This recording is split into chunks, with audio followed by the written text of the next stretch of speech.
Hi guys, டுடேவும் leave தான். So காலையிலேயே வேலையெல்லாம் முடிச்சுட்டு வலை பக்கம் கிளம்பியாச்சு. ஸோ நேற்று பாதியே விட்டு இருந்ததை மறுபடியும் அந்த வலையை கொக்க ஆரம்பிக்கணும்னு போயிட்டேன்.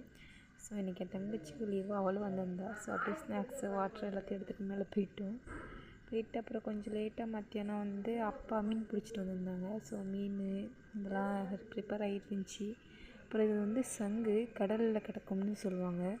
மலையில் மாட்டியிருக்குன்னு அப்போ எடுத்துருந்தாங்க. நிறையா எடுத்தோம்னா நல்லா அதை அவிச்சு அப்புறம் வெங்காயம் தக்காளிலாம் போட்டு செய்வாங்க. இது உடம்புக்கு அவ்வளோ குளிர்ச்சியாக நல்லதான் அப்படின்னு சொல்கிறாங்க.